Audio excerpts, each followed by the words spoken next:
4, 3, 2, and 1. Welcome back, everyone. This is the Shift Method Podcast, episode 3. And with me today, I actually have one of my closest friends, former coworker. This guy's amazing. You're going to love it. Brendan, go ahead and introduce yourself to the people. How's it going, everybody? My name is Brendan Adams, former lead personal trainer. So I was the lead personal trainer before Elias, who was in episode 1, was the lead personal trainer. He's my protege, the person I kind of brought up during the past couple months and this summer during COVID. Extremely proud of him and how far he's come already. But again, about myself, I've been a personal trainer for about 3 years now, working in a very big variety of clientele. Some of my specifics I usually do is strength and hypertrophy with most of my clients, but as well I love sports performance, and I've worked with my old high school and former college Purdue, their wrestling team for a semester. And so as a former wrestler, I've been very interested in that, and I'll talk a little about that today. But yeah, 3 years as a personal trainer, going on 4 right now, and I've never been happier with the career path in my life. So. Very, very good, man. Thank you for introducing yourself to the people. You forgot to include a very important part, which is that you were the second best basketball player on the Purdue RecWell men's team. Only behind me. So who averaged the most points? Second's a good. Was it you? I thought Cody had the most points. Oh no, it was definitely me. That was you? Yeah. I averaged a consistent 12 to 15 a game. Besides the last game, we don't talk about the elimination game. No one talks about that. We don't talk about that. If we don't talk about it, it didn't happen. So, I think I was shooting like 80% from 3 and then went 1 of 11 in that game. Because they put a zone on and the 3 was just not falling, and it was just nothing went well. It was game over. No, I don't think a single thing went correct. I think I got called for defensive fouls on 2 or 3 block shots, and I was getting so bad. And then Aaron almost got dunked on. It was everything that could have gone wrong in that game went wrong. We will not be talking about basketball on this podcast aside from that just now. So we're going to go ahead and move on. So Brendan, today we're going to talk about a little bit about his experience as a personal trainer and as a leader amongst personal trainers. We'll also dive into a little bit about wrestling, because Brendan actually grew up in wrestling and also has worked with some wrestlers, as well as helping his brother out, who is quite formidable as a wrestler. And we're also going to talk about a little bit about the fitness industry and finding a career, especially during COVID-19, how that's a little bit difficult right now for us. So Brendan, kind of starting on that first point, you mentioned a little bit about your experience as a trainer, but what got you into fitness and ultimately to become a personal trainer? Mm-hmm. I feel like I've told this story like 1,000 times, and I never get tired of like both sides of it. So there's 2 huge factors that got me into fitness as a whole. When I was a little kid, I was extremely asthmatic, didn't really play sports. I played baseball and I was terrible.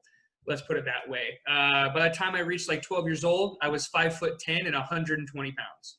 I was a twig. 5'10". 5'10". Now, I have not grown since then. And I'm 6'4". Don't let everybody. Bro, what gas station you walking out of that's saying you're 5'10"? Oh, man.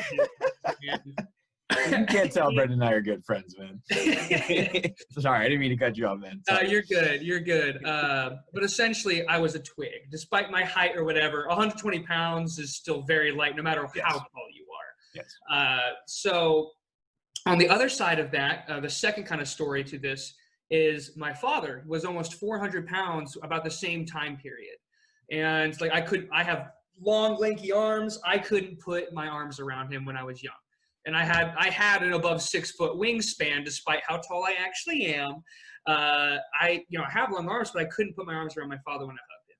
And he's willing to admit this to this day, like his weight attributed to just some anger issues and just like not being the best father growing up, and seeing a change when he did lose weight and like his emotional mental state. I was like, oh my gosh, fitness and just like being healthy physically can make someone way healthier mentally and emotionally, because he didn't have this constant hate for himself and he wouldn't take that out on other people.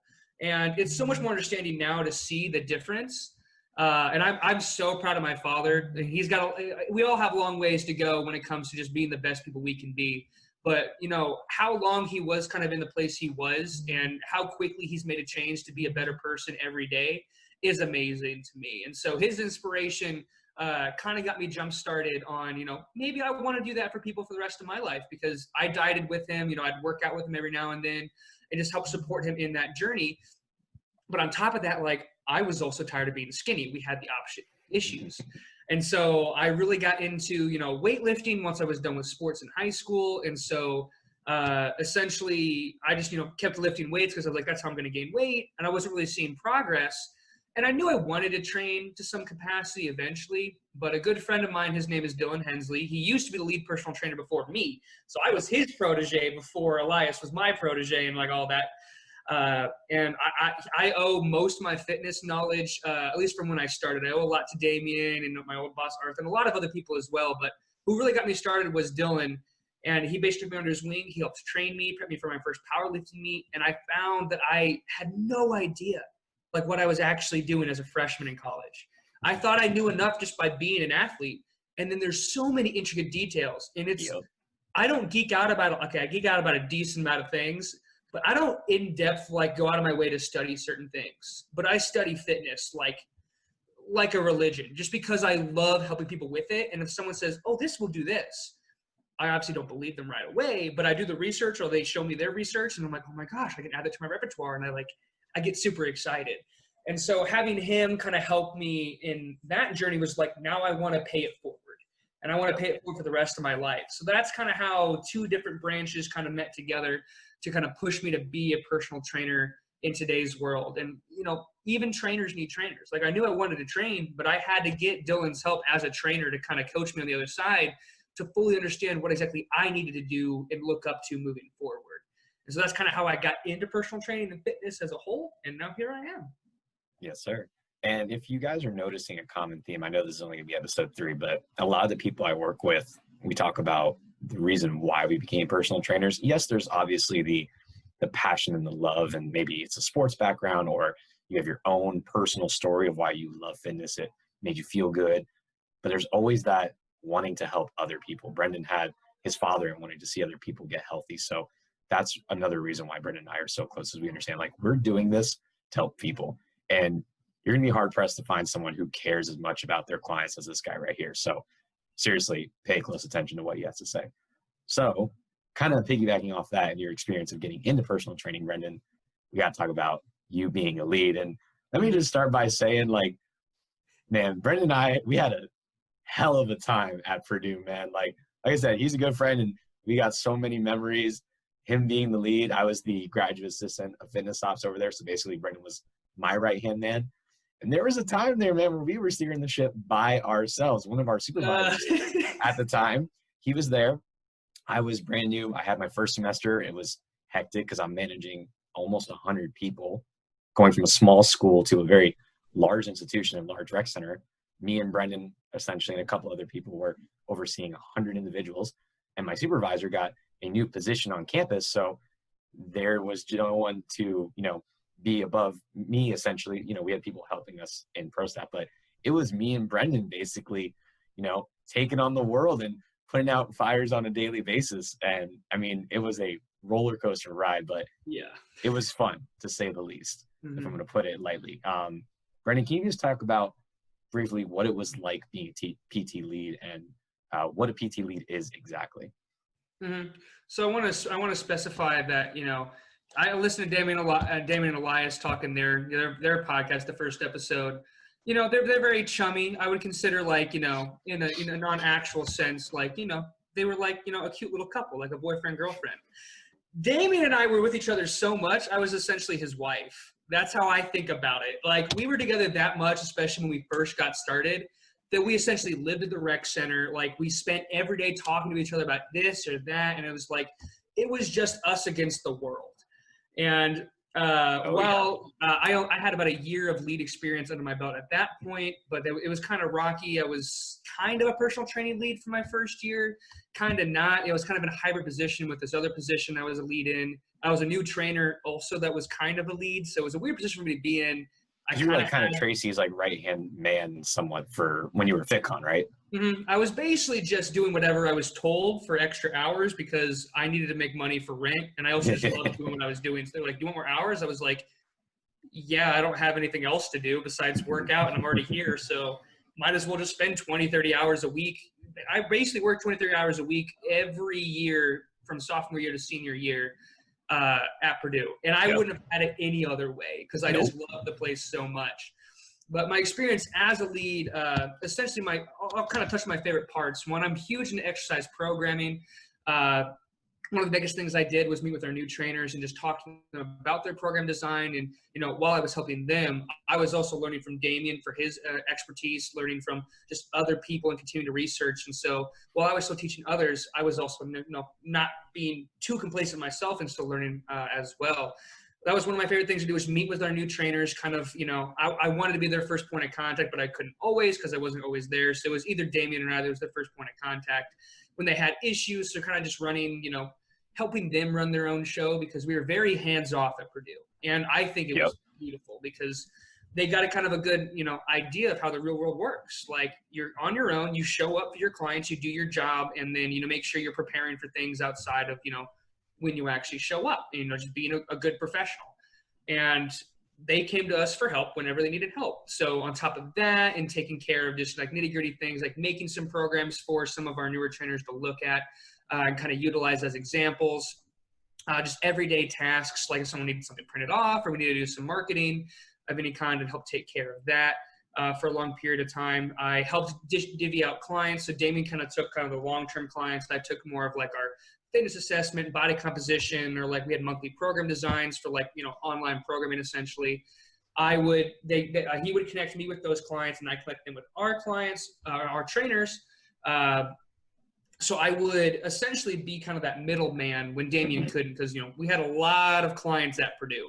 And the more trainers we got, we thought it would kind of even out, which it did overall. We didn't have a wait list, but we just kept getting people. And like all of our trainers were basically fed happy, full of hours. Yeah. Being, college students and only being able to work, part-time and some very scarcely, we still had a ton of people we went through. And especially my side of things, like it was 1 or 2 meetings and then you were done. So I was constantly going through new people and just pairing them with the right trainers. So the big part of my job, and I love this because I'm a very personal person, if that makes sense. I love getting to know people and learn more about them. I love learning about my clients, everything I can, make them feel comfortable. Same with our trainers. I want them to be able to come to me or Damien when we worked there. Obviously, we don't anymore, but, we still keep an open door policy. They can message us whenever they want because we built that great relationship. A good thing that Damien and I wanted to build when we were kind of starting on our own, we kind of took the ship under our own idea. We felt like we had a little bit more room to do what we felt was best, because we didn't have, someone telling us exactly what to do. And not that we didn't have a good kind of idea of what to do beforehand, but we wanted to build a family at Purdue. And I think when we left, we had a very, very good family atmosphere. And while not all 40, 50 trainers, met on a weekly basis, a lot of us we'd hang out outside of work and we'd be very friendly with each other. But even those that didn't, we'd be able to walk in and have great conversations just about each other's days and stuff like that. You could almost say that we shifted the culture of personal training at Purdue RecWell. We did kind of shift the culture of training. Just a little bit. You need that perfect balance of personability and professionalism. Yes. And especially when I first started out, I was more of a hardcore guy. And I thought that was just the way things worked. Like, you've seen The Biggest Loser. I saw some of the clients and trainers like beforehand, and it's intense. And like sports coaches back, when I was in sports, they were intense. Yeah. But learning about how positive reinforcement is such a better way to go about things, and especially when it comes to building relationships with people you work with, you want to make sure that they feel competent but can still learn. So you don't want to be like, this is a terrible program, or like, oh, you're not doing good enough. You never want to lead with that, even if it is a really bad program. Like, if someone— It's not productive. It's not productive at all. No one's going to take that feedback and not cry, at least internally. They're going to feel bad about themselves and get down. And what we want to do is be like, hey. Even engineers have feelings. I found that out very quick. That's a Purdue joke for those who didn't get that. Engineering students have my utmost respect. I lived with a computer engineer and constantly on the grind. Like, I could never do it, but it's also something I never would want to do. So again, my passion is what drives me, and that's why I do what I want to do. Absolutely. It's never about money to me. Obviously, I need money to live, but it's always about the passion and feeling you get when you help other people. Yep. So I think that's a good kind of place for me to stop for kind of my experience as the PT lead at Purdue RecWell. But, just helping, develop people time and time again, not only my own clients, but other trainers was my favorite part of working there. And you started, Brendan, when you were 18 working at the rec, and you are currently 22? Mm-hmm. You worked there for about 4 years? Yeah, I was a fitness consultant, so basically just walked around the gym, gave fitness advice from what I've known, learned from people, and gave like spots and made sure that we followed policies for the first year of college. The guy that was in charge literally just pulled me off the floor, working out with my dad. My dad introduced me to him because he talked to him before and was like, "You want a job?" And at first I don't know. And I was like, "Wait, no, this is fitness. Like, that's what I'm going to go to college for. I should get this job instead of my job at a movie theater." It made more sense. And thank goodness I took that leap, because I wouldn't be here today if, I hadn't. It's very true. And to kind of paint a little bit more of a database picture of what Brendan has accomplished. And I say Brendan's the forefront because he was there 2 years before I was. And then our other boss, who we came to know and become really close with, Arthur Hockwald, who is also awesome and had an amazing influence on our team. Brendan was there first, and I had to rely a lot on Brendan, and then Arthur had to rely a lot on the both of us from the knowledge that Brendan gave to me. We started out with, when I came there, and it fluctuated, but it was roughly the same. Tracy built up a really good program for me to take on when I got there, but it was about 25 or 26 trainers when I got there.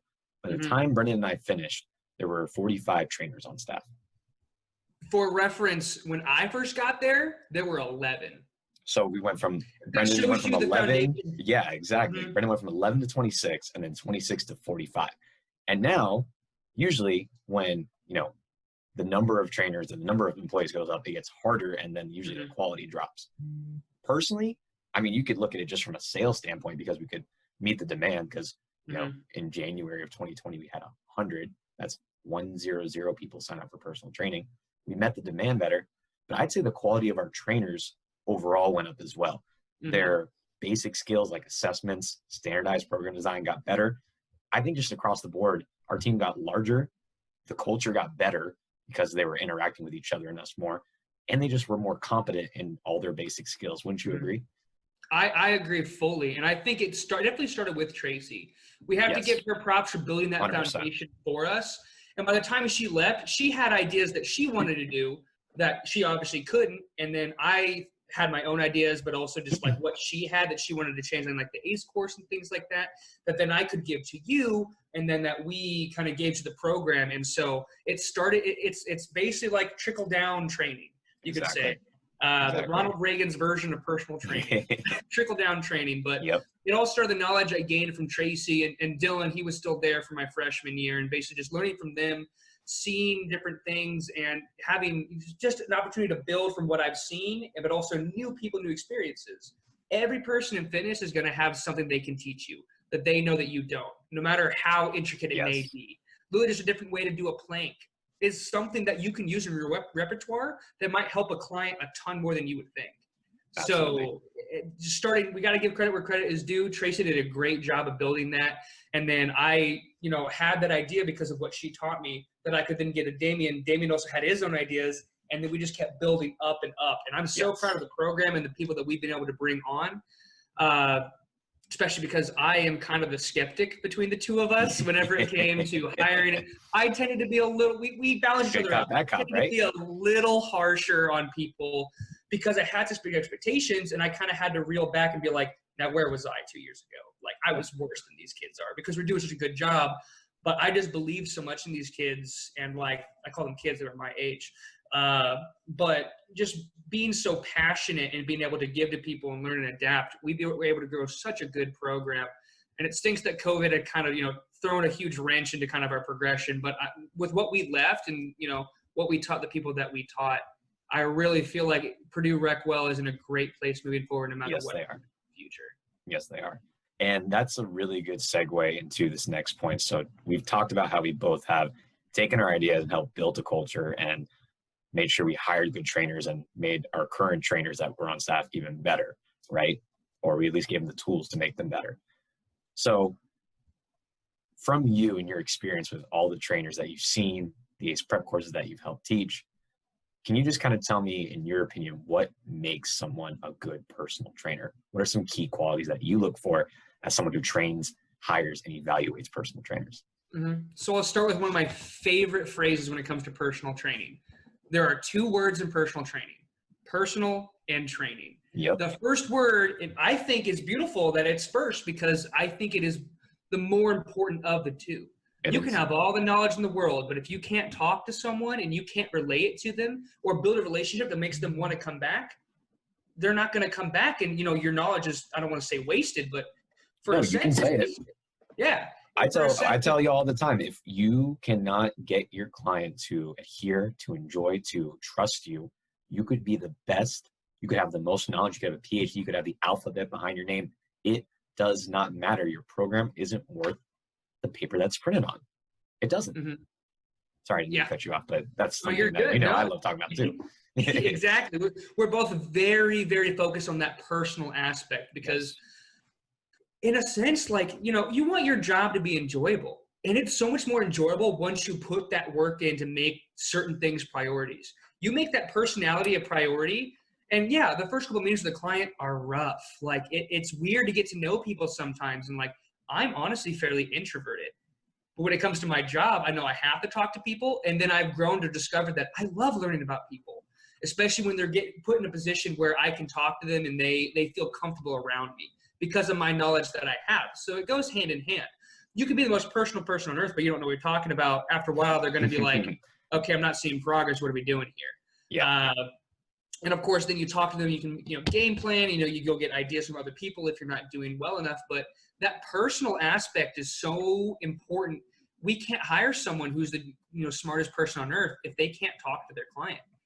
Yeah. Right? Or they can't demonstrate certain things. So being able to talk to people is my number one thing that I look for in personal trainers, or maybe not the number one. Number one would definitely be coachability. Being able to be open-minded and learn from others, because fitness is still kind of a new, I don't want to say a new concept, but we're learning so much more every day about certain things. Science is always changing in our field. Exactly, especially in this field, because it's become more and more needed based on how sedentary lifestyles have become based on convenience. Especially now with COVID going on, people are stuck at home, and they don't have a gym to go work out at, and their routine was just to go to the gym. And so now for their own personal health and fitness, they have to find a new way. And so it's important for us to keep learning. And a lot of us had to learn how to do home workouts. A lot of us had to learn how to, with one band, can we get a full body workout in? Or what can we do with just our body weight? What can we do with, I had certain clients, I had used the side of a door to do a one-armed chest fly and just hold it. Because that's the only other thing besides push-ups that I could really have them do to focus on their chest muscles. Because they didn't have any equipment to work with. And so just being able to learn and adapt is so important. But being able to be coached to where you can get to that point is so important. So keeping an open mind in fitness is so important, because you can be the best weight loss coach known to man. But if you get thrown a client that wants to gain strength and you don't know anything about it, what are you going to do? Are you going to be like, no, just give up? I only do weight loss clients. You can do that. You can make a living off of that. Where's the fun? Where's the challenge? And are you actually becoming a better trainer, or are you just, being complacent and sitting where you are? There's something to be said for having a specialty, but if you only stay in your specialty as a trainer, the amount of people you're able to help and your ability to train is very limited. You get stuck. I will say my specialty definitely was just strength and hypertrophy, because that's what I did for so long, was powerlifting and just, gaining muscle, gaining mass, because that was my biggest goal. But then when Damien and I, we ran a basketball program together because we wanted to play basketball and we want to get better at basketball, and just learning different things from him, because his specialty is kind of more on the sports performance side based on his undergrad and things that he's done compared to me. We don't do a lot of sports performance at Purdue just based on, availability of classes and just things they have available.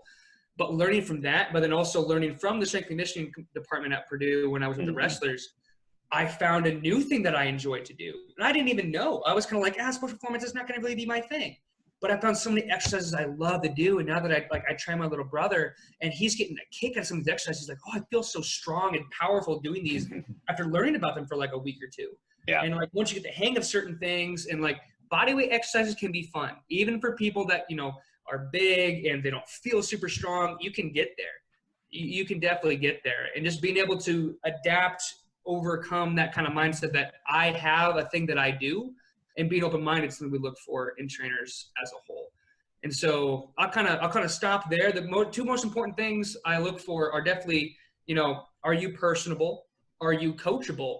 And that third thing is, do you have the knowledge? But if you're coachable, you can obtain that knowledge, and that's what Exactly. I love to do. I could talk about this literally all day. If I got paid to stand in front of people for 8 hours a day and just talk fitness and what I know, and then a couple hours a day learn more, I would love to do that. And I don't know if there's any positions that actually just do that, but a man can dream. Yeah, so those are the things I look for the most, and knowledge is the lowest part of that list, because we can, with proper help, you can get that knowledge, get those tools. But especially in our position, because we were with, a decent amount of our trainers at one point when they first started were 18, 19 years old. Mm-hmm. You don't know shit. I didn't know shit when you're 18, 19 years old. I thought I knew shit. Yeah, you think you do. And then reality hits you with a brick door, dude. Just bam, right in the face. To gain strength, I would squat 315 as many times as I could for my last set. That was what I did. And I'd hit an extra rep every 3 weeks and be like, yeah, I'm getting strength. And then I was taught how you actually can do things. And I was hitting 405 for a meet within 3 months after Dylan programmed for me. I was like, shout out to Dylan Hensley. Shout out to Dylan Hensley. Hensley trained. That's how I started. Yep.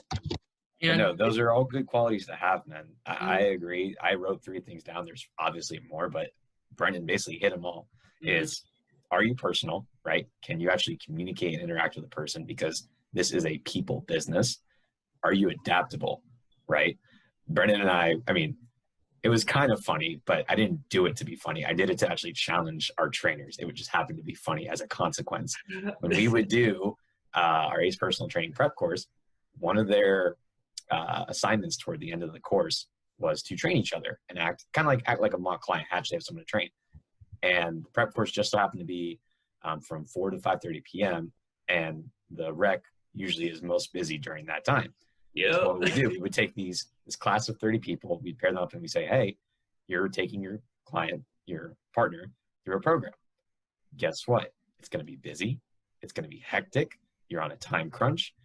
Some of these people, a good portion of them have never trained anyone before ever, aside from the little practice things we've done in class. Figure it out. Make it happen. Adapt. Your machine's taken? Oh, well, that's realistic. Oh, this doesn't work, or I'm having trouble cueing it. Oh, well, figure it out. I like trainers that are adaptable because look what's happening right now. Everyone's having to adapt. The vets have to adapt right now. So if you're not adaptable, you're going to fall behind quickly. And then my last one, Brendan said very, very well, is being open-minded. I try my best to stay open-minded right now. I always think, I'm not a scientist by any means. I try and think like one. It's very difficult, but I try and think. Usually I start from the place of, I'm probably wrong. And that's not a lack of confidence, that it's more so, like Brendan said, our field is ever changing. There's a good chance that a lot of the knowledge I have, a lot of the blog posts I write, in 10 years time, a lot of it's going to be outdated. I try not to be married to ideas. I try and do my best to keep up with the research, apply what I know, or at least I think to know is true right now. And then hopefully when new information comes that's compelling, I change my mind. But I always start from the assumption that I could be wrong. I could learn more. Just because I have experience and certification, that doesn't mean that I'm done. I'll never be done. And I'll listen to anyone. I try my best to listen to people I disagree with. I follow and read people I disagree with. Because if I don't, if I get stuck in that little echo chamber of this is all I believe, this is all I believe, this is all I believe, I'm going to weaken my ability to have a more well-rounded approach of understanding. So thank you for that. Yeah, I think there are 2 things we need to hit on before we move on.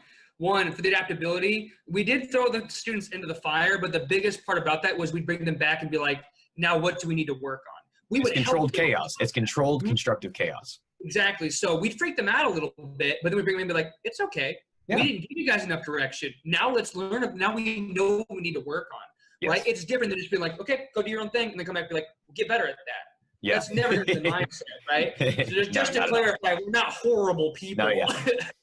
And this is the thing. That's one of those things where it's like you can't, like, you can try and replicate it in a safe environment, but like we would give them as many tools, as much guidance, as much reading, as much in the classroom bubble practice as possible. But at some point you have to throw them in and say, let's do this. Yep. And then we listen to feedback, and those are things we hit on in the next classes or the next mock client. We look for, hey, did you work on this in class when given the opportunity? If not, hey, better use your time when we give you time in class, stuff like that. Because some kids go in thinking, I'm a kinesiology student. Yep. I know my stuff. I thought I knew my stuff, and I'd had one kinesiology class in my life back when I was a freshman. And that class was just Kinesis 101, essentially. It was just like the basics. Didn't teach us anything. The second thing I wanted to hit on before we move on is, like Damien kind of said, you need to be open-minded and think about things.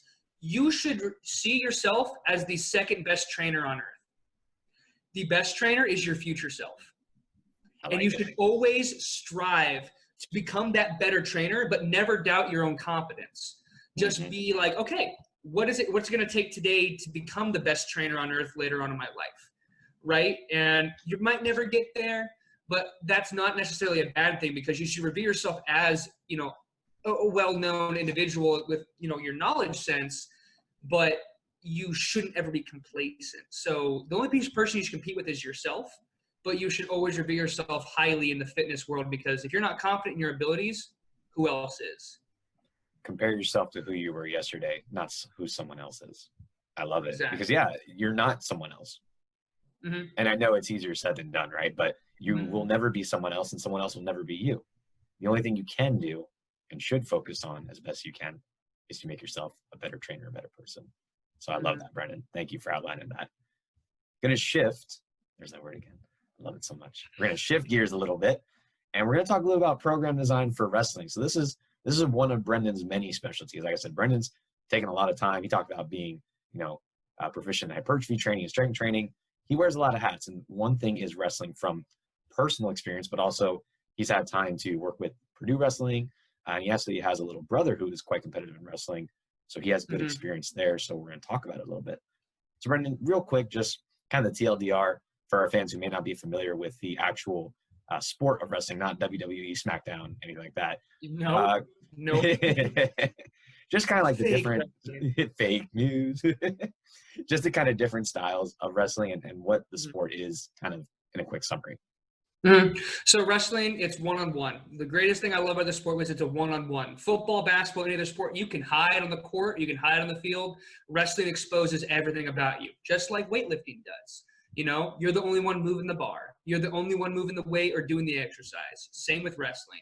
And so with wrestling, in high school, it's 3 2-minute periods. You know, overtime gets, you know, different. I won't go into that today. College, it's 3-2-2, so 3 minutes for the first period.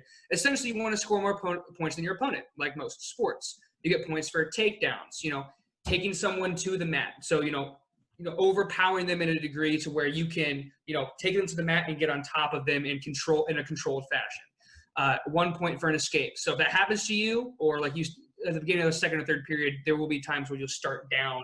Then if you escape, you get that point. Or 2 for reversal, if you're down and then you find a way to get out and then get back on top before you technically escape, that's another 2 points. And then the last kind of point system, it gets really weird in college and high school, so I'll just go over it briefly. Near fall, the whole point of wrestling is to pin the other person. That's how you win automatically. You either score more points or you pin them. Pinning is when they have both shoulders on the mat. If you expose one of their shoulders, so if the mat is behind me, if I'm like this, and my shoulder is exposed but not on the mat, like one shoulder's down, the other shoulder isn't, those are near fall points. It has to be past a certain degree level. They've changed a lot about it in the past couple of years, and since I haven't coached the actual sport more than just the physical and sports side in a while, I don't actually know the exact ruling, so I won't go over it. I'm pretty sure it's the same, but I don't want to, you know, get something wrong. And then depending on how long they count for, you'll get more points. Usually after a 2 count, it was 2 points. And then after 5, it's 3 points, and it would stop there. College got really complicated. You can get like 4-point near falls now. And if you can't tell, it's a very technical. It's a very technical sport. You and can't Brendan, really, I'm sorry, but yeah. I was just going to say, you can't really describe it in words and do it with justice. And because a lot of people have a certain, you know, just depiction in their head about it. And, hopefully, with time, the sport becomes more, you just kind of realizes what it is. It's just a one-on-one combat. You just can't throw punches. It's basically like a boxing match. It's MMA without the punches, right? And so it's a safer way to do things like that without completely destroying your body, but also pushing it to its limits. And so wrestlers are some of the most athletic and just most in shape people you're ever going to see. However, some of them tend to fall off after they're done because they have such high just like metabolism based on how much they're working every day. And then they fall off the deep end because they just get out of it completely, because it is mentally exhausting if you don't, train yourself correctly. And it's a very important thing to do. I got very burnt out on it. And so that's why I strength train and don't do a lot of weight cutting right now. I wanted to gain weight because I was so tired of having to cut weight for things that here I am now. Yeah, wrestlers are a different breed, man. They are a different breed. I trained with the wrestling team for like a few months just in high school, and like, man, I got my ass kicked because every day, even by people who are like, only weighed like 30 pounds less than me. But I just remember like one of the more competitive people on the team, man, his diet like in season was half a shake in the morning. Mm-hmm. This is not exaggeration, by the way. Half a shake in the morning, a handful of almonds for lunch, maybe a Jell-O in the afternoon, and then the second half of the shake for dinner. And he would do that during his competitive process. And what I've found is like that type of eating habits and patterns for weight cutting isn't really too uncommon. They are hyper competitive, extremely strong, extremely powerful, high endurance. So they somehow are good at everything. On top of that, they're training like freaks while starving. There's no other way I can describe how crazy these athletes are other than they're just completely built different. The resilience they have, Elias is actually a wrestler too. Like they are such different athletes. It is insane. I will say on top of that, most of us do not do the smart thing when it comes to weight cutting. And that's something that I really want to emphasize with like anybody listening to this that does wrestle. I ate a clementine a day, and that was how I weight cut when I was a freshman. I'm almost positive it started my growth, because you can't be a growing boy at the age of 14. So you would have been 6'2"? That was actually exactly what I was told the year prior. So I don't know, because my family's not that tall, and like my brother's the same height, and he never really cut weight that hard. But in that sense, like Hannah would be throwing a fit right now with just hearing about these eating habits, because we're so hyper competitive that we don't really think about what it's actually doing to our bodies. We just think this is what everyone does. This is what we have to do. And putting just like emotion and just like pain aside, it's an extremely just like, it's a huge mental just like block to break. And you need to make sure you do it healthily. So I'm a huge like proponent. I'm huge on making sure you're doing weight cutting correctly. And yeah, you might have to go through some extreme weight cutting that may be a little uncomfortable for a while. But making sure we're still getting enough nutrients to, let our bodies, still hitting our basal metabolic rate. Like I wasn't. Like if I'm not hitting as many calories a day that I'm eating that I burn at rest and I'm exercising, I'm screwed. Like, and I don't care how much weight I'm going to lose. I'm going to lose a lot of muscle, which some wrestlers, they want to lose muscle. They just want to be at a certain weight class. But you got to be careful with some of that, because you just don't want to hurt your body too much. So and for our listeners who might not understand, like, why are they cutting weight? Like, what's the point? The ultimate goal is to be the largest and strongest person at a particular weight class that you can get to. So if I walk around at 185, and obviously I'm going to lose some of my strength and some of my muscle mass, like Brendan alluded to, but if I can get down to, let's say, a 155 weight class, if I can cut 30 pounds, if I can get to that class and everyone else were to stay the same, I'm going to most likely dominate people that are naturally 30 pounds smaller than me, even if I'm in a cut state. So that's why wrestlers tend to get lighter, because they want to be as big and strong as possible at a smaller weight class. Yep. And it's technique is honestly more important than strength and weight, but that's past a certain degree. You have to be a certain amount of strong before you can move somebody. The whole point is to move somebody, or like pick someone up and put them down, or move their body in a certain way. You can have all the right technique, but if you're not strong enough, you're just not going to move the person. Like technique will take you a long, long way. You get all the levers correctly, learn how to move someone's body correctly, learn how to position yourself, do all that kind of stuff. It's super important. But once you learn those basics, everyone's going to know that. And to a certain degree, you have to be stronger than the other person to either resist them doing, the most technical thing, or, fast enough to, move out of the way, or, all these other different factors. And so that's why I think wrestling, at least in, high school sports that we see, is the most intricate and the most complicated sport to program for, because you need everything. You need endurance, you need strength, you need power, because you're moving somebody for 2 full minutes, and you still have to be powerful enough to kind of catch them off guard, a minute and a half into, bumping heads and moving them around and, trying to get them to turn certain ways. You still have to be powerful and strong enough to be able to, accomplish your goal and get points, which Absolutely. is so, I mean, it makes it difficult, but it also makes it so much more fun. No, it is. And like I said, and Brendan just mentioned too, power, strength, and endurance all in one, because some of those periods are 2 to 3 minutes long, right? Mm-hmm. If let's take basketball, for example, right? It is a power-based sport that has an endurance component to it, because games are 48 minutes long in the professional aspect. Athletes aren't usually on the court that long, but you are jogging back and forth. But there is a lot of standing, waiting for possession, and then usually performing a very powerful move, which is you're going for a shot, which lasts less than a second, or you're driving to the lane for a dunk, right? So it's kind of power with some endurance put into it, even though it's a long duration sport. Wrestling, from my understanding, there's very little time where you're just sitting there. When you're engaged, you are engaged. Mm-hmm. Like, you're grabbing, you're pulling, your muscles are constantly under tension, you're fighting for a position. If you, for a split second, show that you aren't actively trying to resist this person, you're on the mat. So you have to, when you're in that 2 to 3 minute range, you're getting out of, those glycolytic systems. You're getting more towards that aerobic based metabolism. Not that your heart rate necessarily spiked that high, but there is an endurance component in the sport. So it's, from a program design, it is fun, like Brendan said, but it can get a little bit tricky. And that's what we're going to talk about next. So Brendan, you've trained with the Purdue team. You're working with your brother right now. As a coach who's working with wrestlers and working on their strength and conditioning program, can you kind of just give our audience some tips or some considerations when it comes to program design, in terms of what are some things you're looking to put into their strength training, and what are some things that you're looking to put into their conditioning? Mm-hmm. So it's really important to understand that with most wrestlers, some of them do happen to gain weight to meet a certain weight class, especially in the collegiate level. The weight class jumps from 197 to 285. So you have people that are kind of in that limbo stage, and some heavyweights, the kids that are like 220, but they're solid muscle, have to gain. So there's a little bit different, but for the most part, most wrestlers are cutting weight. So you have to make sure that you have, wrestlers basically need to be able to wrestle for 6 to 10, because with overtime periods included, especially in college, 6 to 10 minutes essentially straight without, they're going to fatigue, but, without losing that competitive edge and being able to function properly.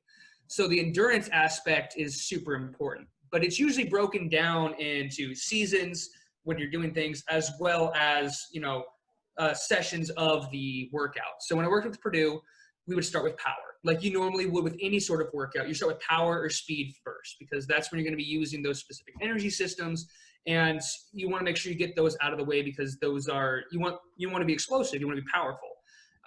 And a lot of the strength components will also kind of have a power output as well, like pause bench, pause at the bottom and then explode up as hard as you can. So that way you're not just moving the weight, you are pushing with all your force like you would be on the mat. Because if you, for lack of a better term, if you half-ass a movement in wrestling, you are done. Yep. That was my biggest problem in wrestling, is I wouldn't fully commit to certain movements because I wasn't positive it was going to work. I know now if I would have fully committed, I went back and coached, and I was like, I got nothing to lose. I fully committed to everything, and I ripped some of our kids apart. Like, I would wrestle with our heavyweights, our state qualifiers, and I was 19, 20, and these kids were like 17, 18. Not a huge difference in age, but, man strength does start at a certain point. Old man strength. But just by, not being afraid to go all out all the time is a huge mental barrier to break. And it starts with the training. We didn't do a lot of weight training when I was in high school. And that's something when I came back to coach, I was like, we need to change this a little bit. And when I could only be there a certain time, because I was doing class and work at the same time. I had a really rigorous schedule when I was coaching for my high school team. But when it came to the collegiate aspect, it got broken down to power and speed first, if they're doing any jumping or stuff like that. And every now and then there'd be a power movement kind of thrown in there as like a supplement, because it's also still important while you're doing other movements in endurance. Like you can be moving for 2 minutes in a wrestling match, and at the very end, you have to make a quick explosive movement to score right before the buzzer hits. That's important as well. So being tired and still doing those power movements, there would be a couple thrown in there every now and then, but essentially be broken down. First, they did like power cleans, stuff like that, more of your power movements. Then it'd be moving on to like squats, bench press, more of your strength focused movements, but still with a power aspect, like a pause squat or, a box squat where you're sitting down for half a second and then popping back up, things along that nature. And then once they got past the first couple movements where it was power and strength focused, then the endurance hit. There'd be 3 to 4 stations. You'd be in a group. You'd be going, doing the certain exercise or exercises in the station, then rotate after a certain period of time. And wrestlers are just running around this facility that's pretty large, and it's chaos. But they have a good idea what they're doing, because that's the endurance portion while they're still doing like maximum effort. And so because they need to get used to, doing things with proper resistance and having their bodies in kind of, what's the better? The circuit almost like fatigued them in order to be able to still produce force in a fatigued and high stress state, right? And also in a state where it's not necessarily perfect. So with wrestlers form exercises, I'm not going to sit there and be like, no, you have to stay strict with your face pull and you're going to pull here. If they use a little bit of momentum, if it's high repetition for them, that's more beneficial, because they're constantly pushing and pulling and having resistance push and pull back. Because you're against another human being, which is not going to push in a perfect manner in which you want to. It's awkward. Now, there's a certain degree of safety of course with that as well. But it was always very interesting to see, like, with some of the rows, they're just ripping the shit out of those things. Right. And that makes sense, because when I have an underhook in or an overhook, I have to rip the crap out of it. Yeah, you do. Because they're my exact same weight, probably my exact same strength, if they've trained properly as well. And I have to be prepared to just put everything I have into every movement, or else it's not going to work. You can't use the element of surprise when somebody knows anything that's coming. Like, they watch film, they know their opponents. Like, you just have to perform better, and that starts in the weight room. So in season, that's kind of what it looked like. Off season was a little more laid back, and that's what I have my brother do right now. Is it's way more power and strength focused. Yeah, there's some endurance circuits as well, but you're not in season. You don't need to be focusing on that. Your goal is to gain as much strength and muscle as you can, so that way when it comes to cutting time, you still have that strength and that muscle to be able to move people, but you can do it at your most prime state, in that prime way. Now, again, some wrestlers, they get too bulky in the off season, and if they want to hit a certain weight class, they have to lose a little bit of muscle, which, in the fitness realm, we hate that concept, but with wrestlers, they're willing to do it. They're willing to do whatever it takes, because they have to fit that weight class. And like, if you have a national champion, like the Big Ten is insane with wrestling. Most kids have national champions or like highly recognized national qualifiers in their weight class in the Big Ten. You want to find the best one that's going to get you as far as you can, that fits your weight class and your style. So like, if I'm 165 a couple of years ago, I have to wrestle Isaiah Martinez at Big Ten. Yeah, that's a good point. Like, putting yourself also, not to run away from competition, but it's like, what's going to help me best be prepared, be the most fresh for when I'm actually at the top or at the crux of this tournament, right? And they're very strategic with it. There are certain kids that match up better against certain people based on like style their style. Style is huge. We had a wrestler in high school, and one of there's a national champion who lost to a guy a couple times. I forget both their names, but because the guy was a thrower, he would go for that Hail Mary move a lot, and it worked in the national championship, and he won. He was able to accomplish that just based solely off the fact that his style worked against this guy very well. And so just learning that throughout time, like wrestlers change weight classes of the season all the time. I mean, they either cut or they go up in a weight class because they want the best competition that's going to be better for them moving forward. Because, they want to go as far as they can. And you don't want to run away from competition. Some people stay in certain weight classes to wrestle certain people. It's all just, dependent on what you want to do and what you think is going to be most beneficial for you moving forward. Some guys that are really, really good, but have the best wrestler in the nation in any weight class in their division, they're going to stay there. And they're going to compete with each other every year that they're both there until the Olympics come around. Yeah. There are some guys that wrestled each other in college that are now buddies in the Olympics because they wrestled so long together. Or just like the national teams, like with Greco-Roman or folk style, freestyle. There's 3 different types of wrestling.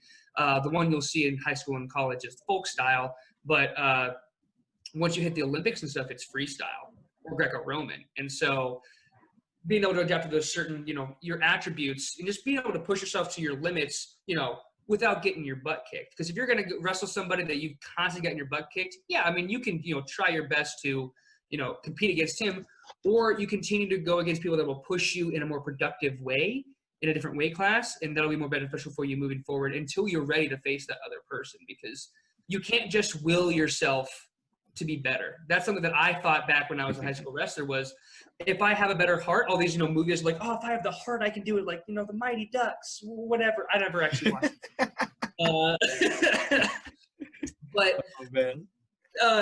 But you have to make sure that you're doing what's best for you to build yourself up there. I can't just walk under a squat bar right now and be like, I'm going to put 500 on the bar. But I'm determined to get that no matter what.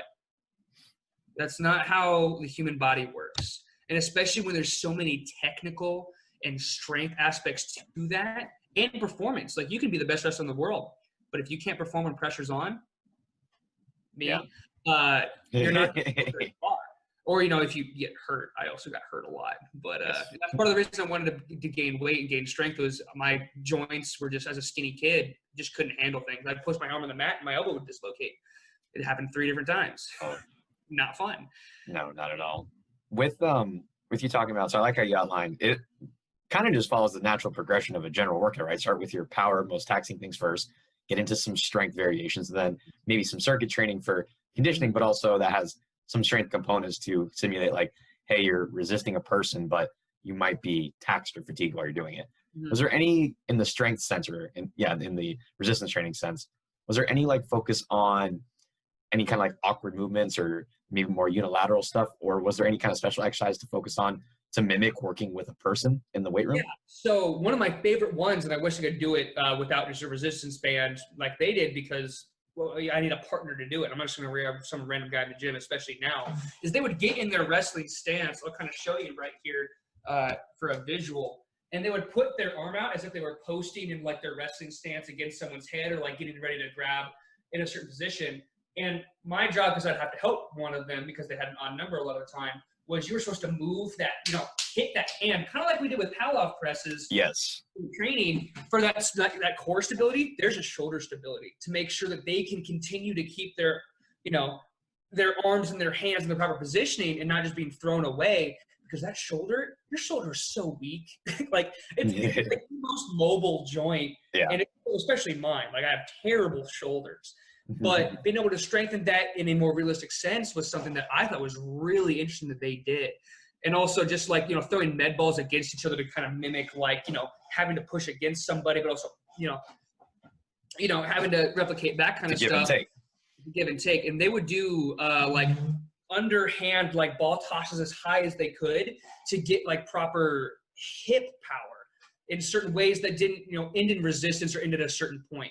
Because when you sprawl on the mat, you're pressing your hips as hard as you can to the ground. Right. You can get to your legs. A lot of hips in wrestling too. A lot of, because it comes, everything's the center from your hips and your abdomen. So it's coming from that base. Mm-hmm. Your core is the most important part by far. It goes, for wrestlers, I think it goes core, back, legs. You don't actually need a good chest in wrestling. You don't push people very often. There is pushing, but it's a lot of pulling, right? More so to get your athlete or to get the opponent in a position you want. I don't push someone away from me and then attack them, because then I'm further away and they can. No, you want to pull them towards you and then attack. Go past me, right? I can then adjust, attack, and go from there. That makes sense. So that's why back muscles are so much more important, because pulling, not only is it stronger than pushing, it's why I love back so much, but it's just more. It makes more sense. So they would only really do bench press and push-ups for their chest. And all you need to do is look at any wrestler. What are their first? Look at any wrestler's traps. Exhibit A. If you're listening on podcast, I know you can't see, but Brendan's traps. It looks like he has biceps on top of his shoulders. They're ginormous. He's got whales on by his neck, dude. They're huge, and you can't see it as much, but sometimes you can see it defined in their arms. But you will not find a stronger grip from any human being than from a wrestler. Mm-hmm. I've had people in the 130 weight classes back in high school still, but I was like 150, between 160-ish. And I would have people grab my arms just with one hand. They would grab my arm. I could not get this person off of me. We were just standing up. They would grab my wrist. I would try and use my other hand to pry it off. The amount, and they weren't even going 100%. The amount of force and strength in their grip is absurd. And that is from the pulling, interacting, and resisting another human being. And like Brendan mentioned, that is shown in their training program. Mine has dropped so much since I stopped. Like my grip sucks now. So it's probably just, 10 times above average instead of 100. Yeah. No, but I would have to say it's probably the second, and I will give first place to rock climbers. Oh, that's true. That's a good point. That's a good point. Respect is due. Shout out to my rock climbers. I had a friend, we weren't super close. We knew each other. He'd see me in the gym all the time. He'd shake my hand, and I'm like, I have a good grip. This man's about to crush my hand, and he's not even trying. I mean, there's more realistically, it's all grip. If you don't have good grip, you fall. And if you're, climbing an actual rock surface, you die. Yeah. They have the proper precautions, but free solo, right? You have to have such great grip strength, even in awkward positions. Wrestlers will definitely take the second place by far. Gotcha. First has to go to rock climbers. And as much as I love my wrestling community and my wrestlers, we have to give it to the rock climbers because they're So we did some good outlining of the resistance training portion. Can you kind of just go into some considerations, and it can be very general with conditioning, and how that leads into considerations for cutting weight?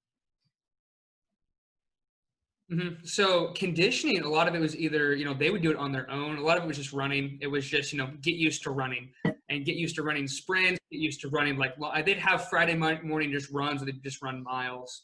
And when I was in my best shape, I was lighter too, so it didn't suck as much to run. I'd run for miles on end. And stupidly enough, I did it late at night sometimes just because I was bored or I couldn't sleep. And I needed to cut weight anyway. I was like, I might as well get a run in.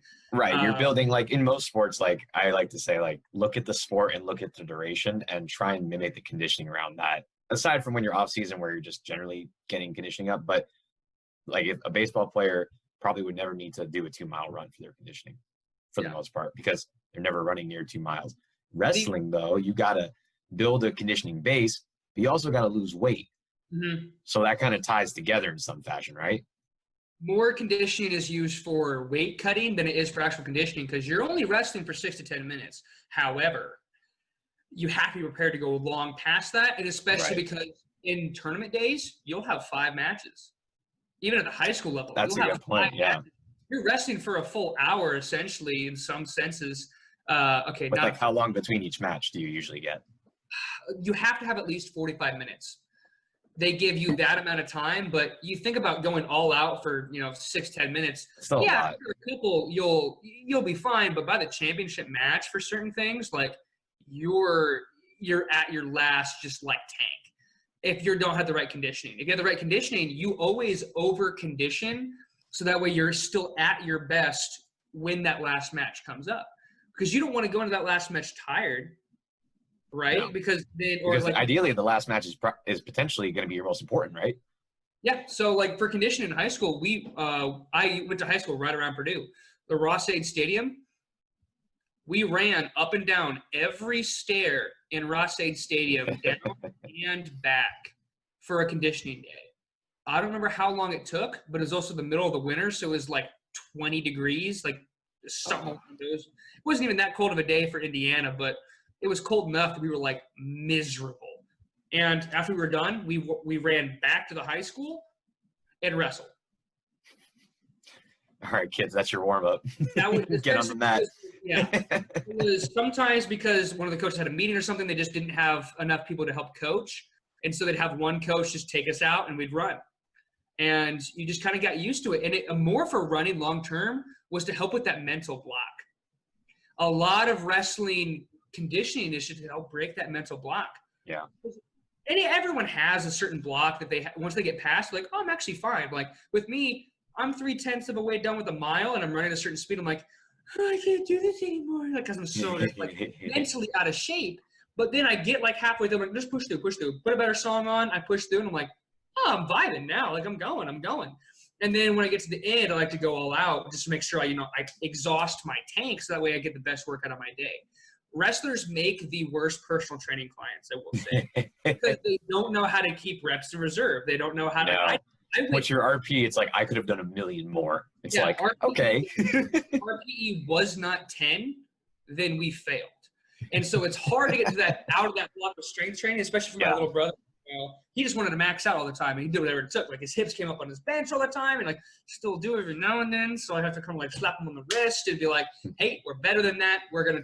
Because in the off season, especially, we don't really care about what weight you're putting up. We want to build the muscle and build the strength up. We don't care about numbers. Numbers will do nothing for you in an actual sport. I don't care if you can squat 405. I don't care if you can squat 600. I don't care if you can squat 135. If it doesn't actually translate onto your sport, what's the point? Right? Like, cool, you can do that number. Like NFL linemen at the combine.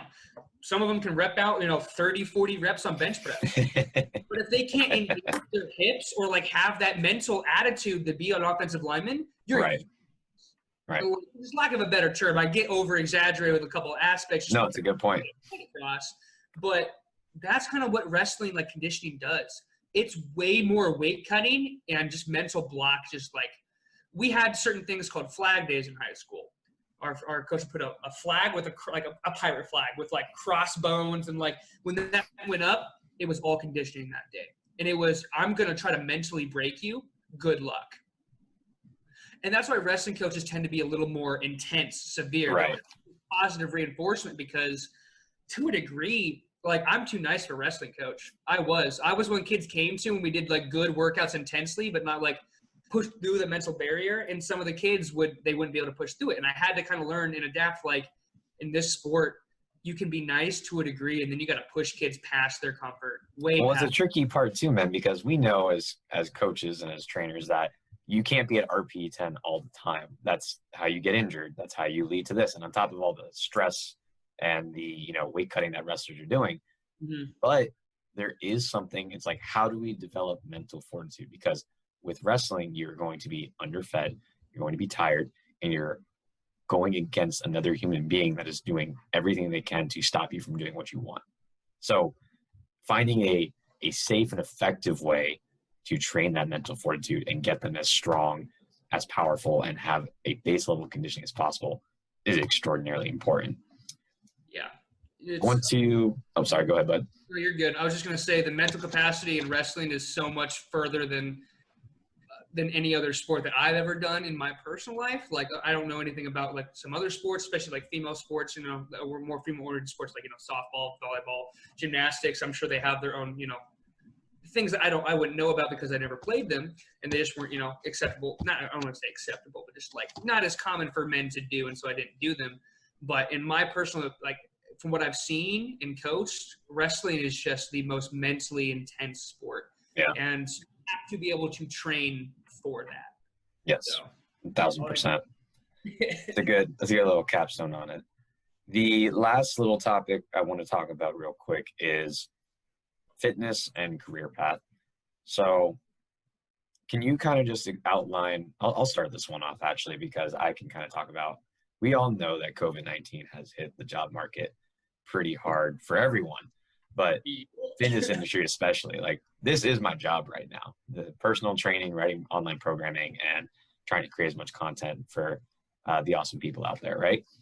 So, and there's some jobs open, there's some basic personal training jobs open, but a lot of the big jobs I've been applying for, the businesses have recently opened up within the last month or so, but a lot of the HR departments are not hiring right now. So it's been kind of rough out there in the fitness industry. I mean, even just talking, like, I think Gold's Gym and 24 Hour Fitness filed for bankruptcy not too long ago because of COVID-19. So those are big gyms. I can't even imagine like small, like mom and pop gyms or CrossFit boxes, like how they've been affected by this whole thing, right? It's been small ones really crazy. One in West Lafayette, Club Newtown, I think today just like either filed for bankruptcy or shut down. My dad sent me that. I was thinking about working there possibly if I stayed in West Lafayette, but yeah, places are going. Even the bigger corporations they're falling right now because they're not. they either just can't or haven't found a way to adapt to the current time. And a lot of people in the fitness industry right now just don't want to go out and work, or they're nervous. Or No, there's not absolutely. as much demand, so there's not as many people, and therefore not as much revenue. Yeah. Can you, Brendan, share just a little bit, as much as you want or as much as you're able to talk about, what has your experience been? Because we both graduated at the same time, but all of this was happening, of course, right as we were graduating. Mm-hmm. What has your experience been like in the job market from the fitness side of things? So let me start with kind of May. I graduated from Purdue. The weirdest time to graduate, I just got a letter in the mail essentially, and then it was a virtual commencement. I took pictures on an empty campus. From then on, the moment I graduated, I was like, okay, I have like 1 or 2 weeks, just kind of relax, and then we're trying to find a job. And so I would still apply for jobs, the 1 or 2 weeks. I just wouldn't be super adamant about it. I wanted to move out west because I just wanted to get out of Indiana. I wanted to kind of adventure a little bit. And so I was looking at jobs like all across the nation, essentially in certain places. I was thinking about going to Miami and, spending time with Damien down there. Trying to That's right. Come down to South Florida, boy. Don't know if that's going to happen, but essentially I was dead set on moving out west, but nothing out there, even in some states where like COVID wasn't super prominent. Like I was looking at Colorado because I love the mountains, and like I even got a chance to visit kind of when things opened up a little bit, and I was still able to like keep my distance and then interview for some jobs out there. But they're just kind of lower tier personal training jobs, like not to talk bad about any, I won't mention any facilities or corporations today, but there were 2 out there that are kind of your general gyms. I interviewed out there just to see if I could be out there because I just wanted to be out there in a general sense. But the jobs just weren't enough for me to be able to make a living indefinitely and pay rent out there and uproot my life away from my family. And so I kind of settled on a job in Indianapolis. And when I got into it, I kind of found out that it was all commission based. Basically, I was like a waiter of fitness. It was like $2 an hour unless I didn't hit a certain sales revenue, and then I made minimum wage because they just have to do that. That's rough, man. That's really rough. I made minimum wage because there just wasn't enough demand, and like I also just wasn't good enough at the position just because of personal issues I had with it and the way that the place ran things. And I just didn't really feel like it was for me, and so I kind of jumped the gun on getting it, and I got a lease for a full year down here because I'm like, let's take a year, wait out COVID, and then I'll move out west then once I get some money. And now I'm kind of on just fight to survive mode because now I have to start paying double my rent because I live alone instead of living with 3 roommates like I did at Purdue, and the rent's just higher out here for even a single place. Yeah. Purdue makes things around Purdue are pretty affordable because they know they're going to be for students who can't pay a ton. But essentially, like I quit that job. I went to something other than fitness, which stupidly enough, because I was, upset that I wasn't making enough more than minimum wage because of just like, people not wanting to join gyms or people not wanting to go to personal training, no matter how much I try to convince them to.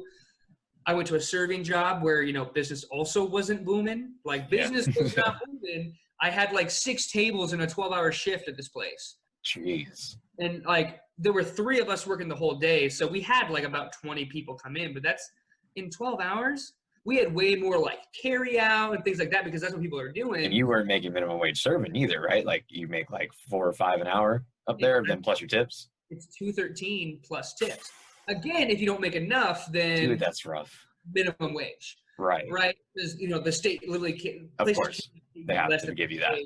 It's just so that you're not being overpaid too much, because they can't pay servers too much. Since from the position I got, it wasn't hard. I brought out pizzas to people, and I got paid for it. And I basically just most of my job when I was working there for the week I worked there was just cleaning things, and then other jobs kind of opened up. I'm starting training for this one job that's going to be kind of a part-time gig for a while I'm kind of in another gym training, but I'm getting like 2 hours a week training at one place, and then I don't know how many I'll get at this other place that's more group fitness oriented. And it's just tough because restrictions, you can only have 50% of what you used to in a gym no matter what. Yeah. Some places I think are still at 25. I'm not positive that's changed, but it's different across the country, man. And as things change and COVID changes and numbers go, it's gonna change for at least the next 6 months, I imagine. Yeah. So even if it was like, it wasn't really like feasible in certain places just based on, demand to work 40 hours a week as a personal trainer. most places you get paid well enough that you work 30 and you'll make a good living. But you want to move up into like director positions and move up in the world so you can, get more money and make more money. That's kind of the goal. Certain personal training jobs, like one I'm looking into right now, kind of gives the best of both worlds. You get to train clients and kind of get the, not director feel, but kind of the feel, the director feel to it, more of a full-time gig. You're not just training, doing other things on top of that. But it's just so hard because half the calls I'd make or half the people I'd talk to would just be like, oh no, I don't have the money. I've been on unemployment for so and so many months because of COVID. I lost my job. People are like, I just got off of unemployment. Like I don't have the time. Like I just started my job again and I have to work more hours because I didn't make money. And like I have 3-4 kids, blah, blah, blah, blah, and all this other stuff. Like, and to a certain degree, like in jobs where like my pay like is demanded on how much I sell, it just felt so bad because I'm like, no matter if this is true or not, like people will lie to me. I'm aware of that. They'll lie just so they don't have to spend money. They'll talk to someone out of personal training because it's a hard step to take. Right. But a lot of people just don't have money right now. And pushing the agenda on it was not something I was comfortable doing in most circumstances. Like I call people and they tell me to F off. They'd be like, I'm not coming in the middle of a pandemic. I'm actually going to cancel my membership right now. Like I ended up calling people, more people I ended up calling, they were like, I actually want to cancel my membership. And I'm like, then I got it's like you were losing money the more people you called. And that was heartbreaking. Right. And my boss told me, he's like, this is part of the job, yada, yada. But then he also was like, if you would have seen us like, beginning of this year or last year, we're thriving. Like you would have had meetings all day. You wouldn't have had to be like just trying to talk to people to come in to meet with you and being rejected all the time. And so, but I couldn't experience that. And I couldn't just put my faith that that's even going to come back at any time. Yeah. Like what I know, the guy that just replaced me, they're having more business now and he's doing better than I did, which he could also just be better at the job. I didn't really enjoy all the aspects of that job as much as I think I don't think it was a perfect fit for me. I think everyone has a perfect fit. And even if it's just a part-time person like job, I didn't want to be in that environment and do what I had to do. It just wasn't good on my mental health. And it wasn't good on a lot of other people too, because they can't come in or they don't want to come in. And I have to respect their boundaries, right? Because this is a time where people's lives are at stake. Yeah. Right? If I call a 70-year-old woman with, asthma and like heart conditions, I told her to come in and train with me. And then for the unknown reason that I or someone in that gym is asymptomatic, gives it to her, she dies, I would not be able to live with myself. Having had to push the agenda to get them in there and train with me and then do all that other kind of stuff, just couldn't do it. I mean, the other part was they wouldn't be training with me. That was part of the job was I got other people. So I built that rapport and then just sent them away. And because I love the personal aspect, I thought it would be rewarding to give other people clients. But then I looked at them just like training with other people and I'm like, no, I want to like know more about you. I miss you. Like as much as I love learning new things about new people, I want to continue to learn about them. I don't just want to learn something new about someone and be like, cool, next. It's not speed dating. Like I don't want to speed clients essentially is what it kind of felt like. And so just all the situations and stuff, just kind of like that kind of led to me leaving that position, just kind of doing more part-time stuff and like online programming right now as well. Just like trying to make ends meet until things kind of come to be. And I had to take it day by day right now because fitness is not booming. No. And with how many places are going bankrupt, it's scary. Now, in the long run, that's going to open up opportunities for more small businesses to flourish after, hopefully hopefully in hindsight, I don't bite myself in the ass in this. Small businesses can open up and flourish because there's less big chains and there's more availability for you to go buy a place out and start your own business in like a warehouse or whatever. And that's eventually my goal is to have my own. I think a lot of fitness people, at least people that have been in the fitness realm for a while, are like, yeah, I like training for these big corporations, but I'd love to do it on my own and do my thing because of course, you might not agree 100% with the way things are run certain ways. Like, who knows? I mean, I could get a job here soon and love it so much I work there the rest of my life. It may match exactly with what I want to do or enough that I'm like, going off on my own is not worth it. But ideally, I would love to train people the way that I have learned to and from the things that I've learned because I'm going to trust the knowledge I've gained and learned throughout my personal experiences and for what I've researched more than what someone else just kind of gives me in a seminar for their training. because I never know where they got it from. I don't have the time to check all the sources, and like there's just so much information. Just like, this is how we do things, is their reasoning for certain things. And Right, you want to be an independent person off of the things that you've learned from the people that you've actually had a say in gaining the knowledge from.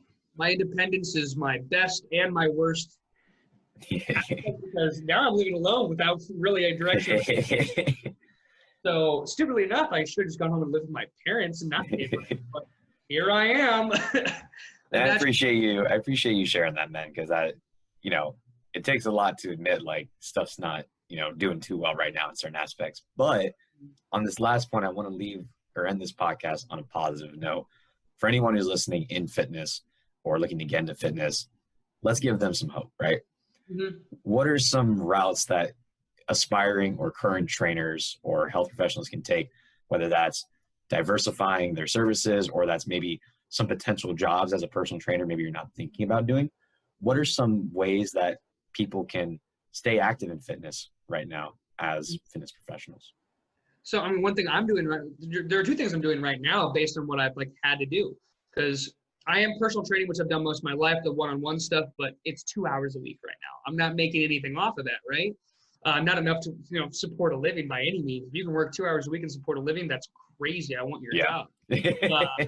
But one thing I'm doing to supplement with that right now is I'm trying to get into group fitness, which I never thought I'd kind of go that route, but if you're a personal trainer listening, learn group fitness. Don't care what format it is. Find something that you think you're going to like and learn it. Mm-hmm. Because it's important. It's essentially just personal training to a larger group of people. Exactly. It's a little more comfortable for me compared to others that have only done one-on-one training, because I've helped with sports teams and I've helped with small group training for the most part. Like, I've had clients that meet in small groups, and then also like I've run a couple of our training workouts at Purdue where we had our 30 to 40 people coming in, and even though I was just kind of having fun with it in a work meeting, not getting paid, it's still some sort of experience where you have to do certain aspects and certain things and learn. But one of those things I'm doing right now is getting into group fitness, because it offers more hours because more people are willing to come in, because people bring people in. As our group fitness is so popular in certain aspects, is you hit a certain range of people in that. A lot of people in one-on-one training, most of them are going to keep doing things on their own, because most people that weightlift on their own are going to just try things on their own first. And a lot of personals have to just try to convince people that they can help them, and a lot of people are stubborn. So it's hard to get them in there, whereas in group fitness, people want to be there because of the atmosphere, right? Yeah, and it's a different animal in group fitness, and then the attraction to the class for sure. Whereas in one-on-one training, if I don't know you, or I have to sell myself before someone's going to be comfortable with me, which is very important. And that's why it's harder, especially nowadays. I don't know this trainer. I'm not going to meet with them. I don't want to train. Especially with virtual and you're trying to recruit people, it's difficult, right? It's hey, you've never met me before and you're not going to meet me in person. Let's meet virtually and see if you like me. It's definitely another barrier. I'll touch on that in a second, but essentially one of the hardest parts of my job that I was working at that I quit was I was getting people for other people. And after we went through a quick workout and I get to know them for an hour and a half. And then at the end, I asked them, I showed them our price of personal training. I asked if they're interested, and they're like, okay, are you my trainer? And I have to tell them no. And they're like, oh, well, that changes things. And I'm like, well, we have great other trainers. And they're like, I know I'm the best. But at the same time. Weird flex, but okay. Yeah, weird. I mean, it's a normal flex. It's about my job. But I have to tell them no, because it's not part of my job description. I don't train with people. And my job is to get people for other people. And they're like, well, I don't know this person. I don't want to train with them one-on-one. It deters people completely. And that's part of the issue with the place I was working at, is people just didn't want to come in because they have, and I'd be nervous too. I don't want to meet with someone that I've never met before and just have them take me through. Some clients have hated their trainers. And it's nothing against the trainer. It's just the style does not match. Yeah. Personality match is a big thing. And so that's a huge thing that kind of is deterring people from one-on-one training right now, especially because, and that and also just coming in person, which kind of transitions us into online training.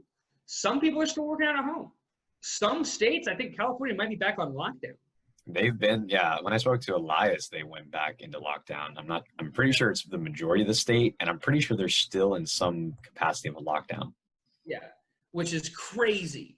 Yeah. But at the same time, like, other states have opened up, but some people are still like, either they're still working from home. Like my dad's still working from home. If he didn't feel comfortable going to a gym, he'd just be, so out of luck with like a lot of his workouts and stuff because he's never done a home workout before. And he doesn't really love, that's not his thing at all. Like he likes to go to the gym. Your dad would lose his shit. Yeah. And I'll tell you right now, like I started getting weight over COVID and I had a bench and weights at home. But it's because I was losing so many steps in my day. You know how many steps I took around Purdue's campus? Or like every half hour in the office when I was the lead, I would take a walk at least around the basement just to clear my head because I can't think super long. Like I have like an hour cap and then I'm like, okay, I need at least 5 minutes to just recharge. Because like it's just not productive to be working over and over and over hours. But even when I'm programming, I need like just avert my eyes from the screen so I can like readjust because I get headaches. But online stuff is the future. Not just during COVID, but one of the places I'm applying to has made this an emphasis, and that's why I really, really want to is they're putting way more emphasis on online programming for clients to bring in not only more clientele, but more comfortable options for clientele. And they plan on, even after COVID, because that's becoming an issue, if/when, hopefully it will, but knock on wood, what if we never have to get out of this? We're stuck with this forever. We have to adapt completely. And that goes back to what we said, right? Like trainers have to be able to adapt. Exactly. And so adapting, I've started, programming online for more people recently just to kind of like make ends meet. It's really just been people that I know on via social media, but I love that part of my like programming. Like I love the personal aspect, but I love programming because it just feels like I get to utilize. It's fun, man.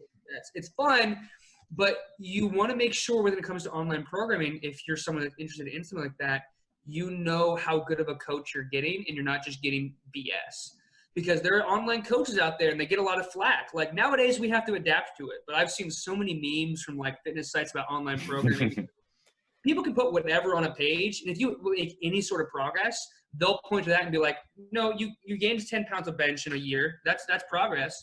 Whereas in a good coach like Damien or myself, I can tell you every exercise, why I put it in for you.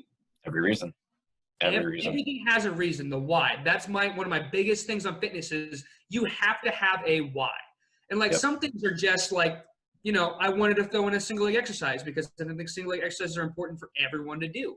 So every leg day, I do a single leg exercise. No matter what it is of some capacity, I can move it around based on like if I don't have a specific goal for the single leg exercise, like if it's not for power, like jumping higher, if it's not for hypertrophy, if it's really just to get that single leg feel, then I can do whatever, but that's still good reasoning. It's just having like making sure you're doing, single leg exercises to make sure that you're strong on one leg and not just both.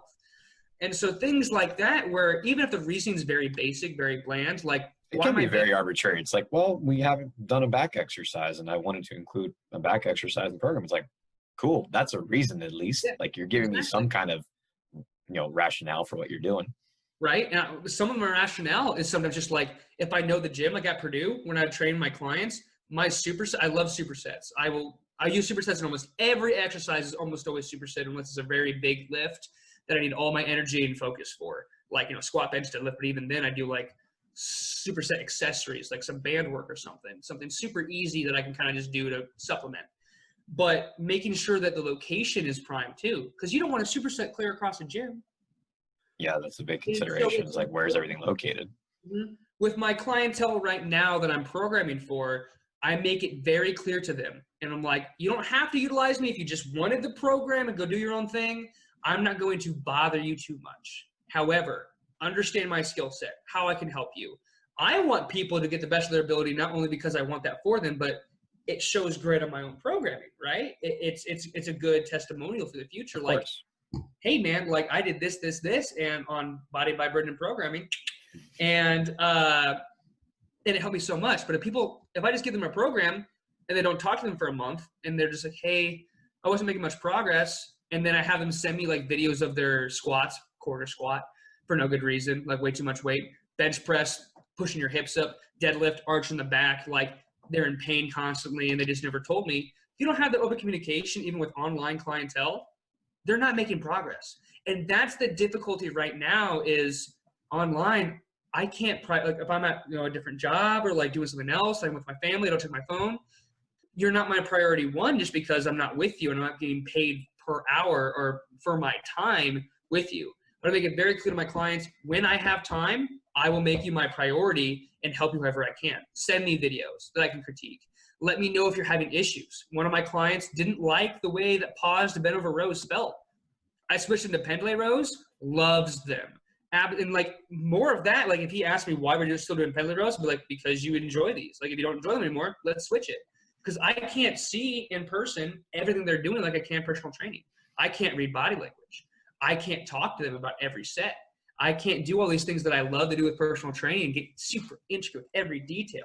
But I need to make sure that when I'm doing things online, I keep that like motivation and keep that mindset, or else they're not getting the most out of my program.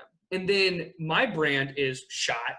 And then their, confidence is shot. And I don't want to say I've ruined someone's life, but I've ruined their aspect on fitness and coaching, and they won't want to help again. If you're helping someone and this is the first person they've met with, then you need to make a good impression for trainers everywhere. If they move, they'll be like, I need a trainer to help me out. It's not just for money. It's some people just still need some help, right? But if I give them a good program, but it's not executed properly, then they're going to think poorly on the program. Some people will probably think poorly on the program and be like, man, trainers don't actually know anything. Like, I'm probably better off on my own. And I'll say this till the day I die. Even trainers need trainers. Yeah. We're just stubborn to get them. I can use someone to watch all my form. And, even if you don't pay somebody, like I'll send my dad videos. He has enough experience in the big three. He's a power lifter. Like he'll give me some form of advice that he's heard from other coaches and just like a different perspective, a different point of view, different viewing, different anything. Like Damien and I feed off of each other. We worked out together for, from January till COVID, almost, every time we worked out. And every time, he's had a little more experience than me. So usually it was him giving me feedback, especially since it was more of his program than mine. Since it was more of the sports performance based, like I helped out to a degree. I'd say it's about 70-30. Like he did the bulk of the work and I threw in some ideas and stuff here and there, but it was keeping each other accountable. Yes. Because I can't see what I'm doing unless I have a mirror. Even when I have a mirror, I'm focused on what I'm doing, not how I look, or focused on how I feel, or focused on how I look and not how I feel. And then, there's too many factors. So I'll say it until I die. Trainers need trainers. It's just how you're able to get it or what you're willing to put in for that. And like right now, I ain't got the money to pay for my own trainer. I'd have to strike a deal with somebody and be like, hey, I'll train you, you train me. Like, let's do that kind of thing, But in a general sense, I can wrap up what I'm trying to say here is online training has to be as intricately thought out and as much effort put in, if not a little more, than when you do things in person. Put good notes in. Or just keep honesty and open communication with your clients. Just be like, if you have questions, like I have a lot of clients that have lifted for quite some time and I trust their form overall, but I'll be like, if something feels weird or you have a question on why you're doing something, let me know. Send me a video. Talk to me. Am I going to be mad at you for bothering me? No. Will I respond right away? If I can, but if I can't, obviously you just can't take it personally because I'm not your fitness slave. I can't just drop everything and be like, my phone vibrates. Damien's got a text about his workout. Are your squats okay? Like, I can't do that. And I know you want to respond to it, but sometimes you literally can't. Like, if you're at work, you literally can't. Mm-hmm. Well, I mean, like, I was helping my sister paint the other day, and one of my clients texted me, like, sent me a video. Was like, hey, can you help me out with this? I couldn't get back to him in time. It was nothing huge, but I was like, hey, sorry. Like, I was helping my sister paint. Like, I wish I could have been able to help you with the form. If you did this, I might have felt a little better. And they just have to worry about that for next week or the next time they do that exercise, right? And I'll just put that in the notes like, hey, remember we talked about this, or like, emphasize that when I text them back like the next day, like for the next, like I like to program weekly so I can adjust things based on how people feel. And the next week I'll be like, hey, focus on this. So I text them, be like, hey, I know today is our squat day. Make sure we're pushing our hips back and not just going straight down. Make sure we're squatting on our, not squatting on our toes, stuff like that. And just, put as much effort into it as you would in person. And at this point, you kind of have to put in more. Yeah. And that's just the reality of it. And it kind of stinks, but at the same time, you can do this from the comfort of your own home. Yes. So you don't have to I'm blanking out for a minute right here. there is convenience. There we go. There's convenience for both the coach and the client. The only thing I'll add to that, because Brendan did a really good outline of some of the challenges of online coaching, but there's also a lot of potential for it. You just, as a trainer, you really have to commit. Like, if you want to stand out, if you want to make a name for your brand, don't be cookie cutter. Take the time, write the program, engage with your client, communicate. Message them as much as you can, be as proactive as you can. Of course, if you have other things, other jobs, express that with your client, let them know, but do your best to be responsive, do your best to watch their form, do your best to engage, because you do lose that in-person interaction. Do video calls. There's a lot of, and online training, even virtual training where your client goes to the gym or is working at home and you're there with them. That's another avenue you can do. Group fitness, like Brendan mentioned, is a great avenue. You can do online virtual fitness, put them together. That's another one. And the last one I'll say too, for personal trainers, especially my new trainers, something that can help you out during this time that you should brush up on, whether you're reading or actually participating in, is sales. Because you need to know how to sell yourself, because you could have all the knowledge, right? You could have all those skills. If you cannot sell yourself and your services, no one will want to work with you, right? You have to learn how to engage. You have to learn how to get people to want to buy into who you are, who your brand is. And that could be something as simple as retail, right? Because, businesses are starting to open back up. Hopefully there might be some sales job. Maybe it's only part-time and you can work, 5 to 10 hours an hour at, Hollister or something. Having some sales experience is really good. I worked in restaurants for 3 years before I became a personal trainer. And I attribute that to one of the best experiences, because I had to work with people on a daily basis. There were plenty of fires you got to put out real quick, and you have to learn how to sell.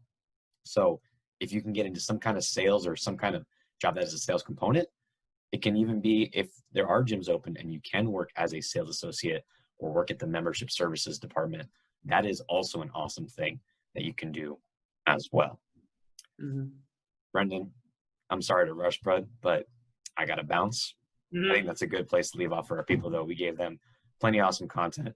Again, if you don't know Brendan, please go follow him. His programming, Body by Brendan, amazing coach, really, really diligent, really, really cares about his clients, will give you guys a lot of attention, and he's got a boatload of experience. Brendan, let the people know where they can find you, please.